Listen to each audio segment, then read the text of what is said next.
and lots of families there, and I got very attached to my church family. They were extremely important to me. And to this day, I have always felt that if I ever needed anything, I could call someone from my church family and they would take care of me. One of the most important relationships I had there was with a couple that were my youth group leaders, a husband and wife, and they had two small children, two small sons that I would babysit sometimes, but their support and love was so important to my teenage years and to the years of my friends at church. And the husband, he and I, he taught me how to drive. He knew I didn't have a father. I had a wonderful grandfather and grandmother, but he did a lot for me as a very positive role model. When I was older and married at that time, I became a youth group leader in the church because it had meant so much to me.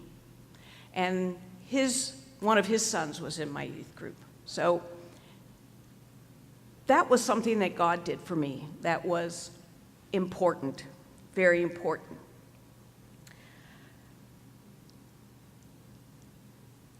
After I got divorced when I was 27 years old and living in Virginia, I was brokenhearted, as you can imagine. I had a wonderful family, great grandparents. I was very, very close to them, in addition to my mom. But I felt I needed to get away. I felt a failure. I felt a need to get away. So I packed up my car, got my golden retriever in the back, and headed to California. Kept driving until I hit the ocean. Landed in San Diego. Didn't know anybody, never even been there before. And that was a good time in a lot of ways, but I was also drifting. And after about 3 years there, I felt a real need to leave, even though I had a good job, I had friends, I loved living where I lived. Something told me that I needed to go back to where I was from. So I decided to go back to Virginia. And I was there about 3 weeks, and my grandfather had a heart attack and eventually died.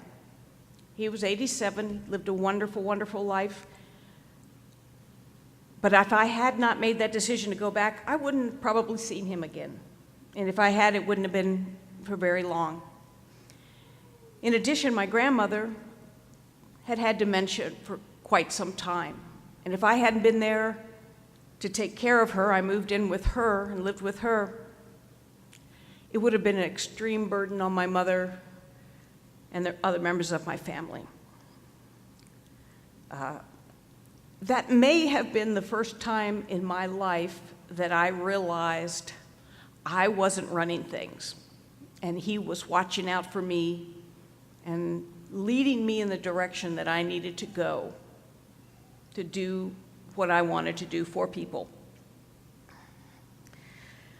Eventually, I moved back to the West Coast and didn't want to be in California anymore. It had changed, and I was rudderless, and I got an invitation to move up to Washington. I really liked it there. I found people to be more down to earth and this better environment. And a lady that I worked with said, "You got to meet somebody that's a customer of mine because I think you guys would really get along." And so I met my husband, Bill, on a blind date. And I opened that door and I said, "This is what I've been looking for." I was 39 years old. And it was just, if we had met a few years earlier, it wouldn't have worked out. And I'm going to tell you why, and I made sure that Bill did not mind me telling you why, but he wanted me to share this. Bill had spent the first 46 years of his life pretty much without God, I would say, and probably from the teenage years on to the time he was 46. He was an alcoholic and a drug addict. And he found God through a 12-step program. Normally, this is something that is anonymous, but as I said, Bill wanted me to share this with everybody. So it saved his life, his belief in God, and the people that he worked with saved his life. And what he did in return for the last 29 years, he has been giving that back to other people and saving lots of lives. That's why Bill isn't with me always on Sunday mornings, because he has found a group here, actually in Chattanooga, and he has done so many wonderful things for the people that attend that, and so it's hard for him to always get back here in time. But Bill was the first person outside of my family that I really shared my beliefs in God. And that brought us much closer, of course. He used to say to me all the time, ever since I've met him, he's always said, oh, we'll go, oh my gosh, we didn't have enough money to pay these medical bills, what are we gonna do? All of a sudden, $200 check that we weren't expecting comes in the mail. And he said, well, that's just a coincidence. And that's just kind of a way that we look at it. It's not a coincidence. It's God's part of our lives. As I said, I have done a lot of thinking about this since Tom asked me to do this. And I've come to realize that my relationship with God is continuing to grow and expand. And a lot of it has to do with God bringing us here to Dunlap and to Chapel Hill. When we decided we wanted to move to this area, mainly to be closer to my family, the first person we met here was Christy Metzger. She was our real estate agent. And as she was taking me around to look at houses, one day we drove by the old church and she said, well, that's my church. I said, that's a beautiful church. I said, I need to find a church here. Then we bought our house from Susan Burkhart, who used to go here. And she told us how wonderful it was. Then we wanted to have some work done on our house a few months later.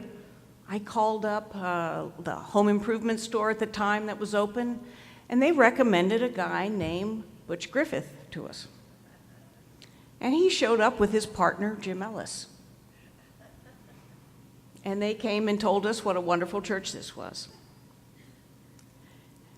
Then one day, Bill and I were crossing 111 to go to Chattanooga, and we saw a car parked on the other side of the road and an older gentleman walking up toward Jones Gap Road. And we looked at each other and said, we better go back and check on him. Right now, I cannot remember that man's name, but he used to attend here, and he did at the time. And as we were helping him with his car, he was saying, you folks that come to our church. So that was another one of those no coincidences that happened.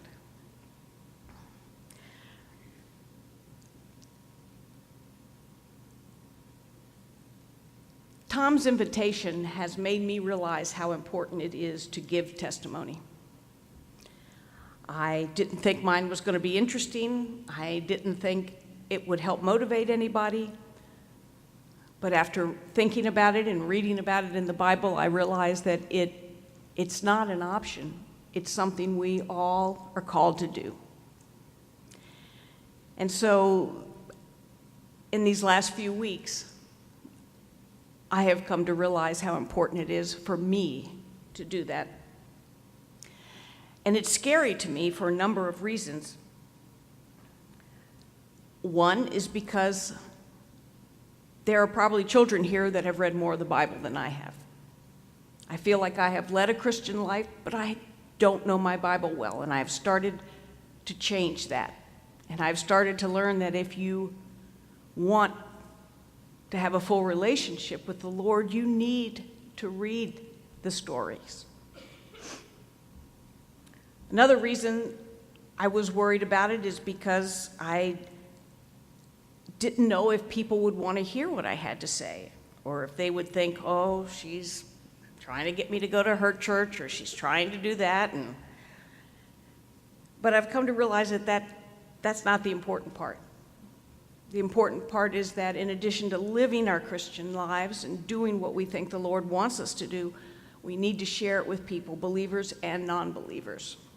That's what he wants us to do. That's what he wants me to do. Bill has often said to me about his program and his beliefs that in order to keep it, you have to give it away.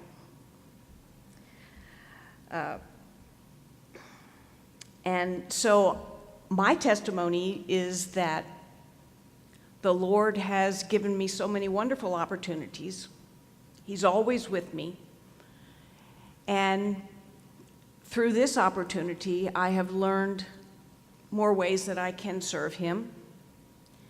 And I invite anybody that's a scaredy cat like me to give it a try, because I guarantee it will open up new ways for you to get closer and to serve Lord. Thank you.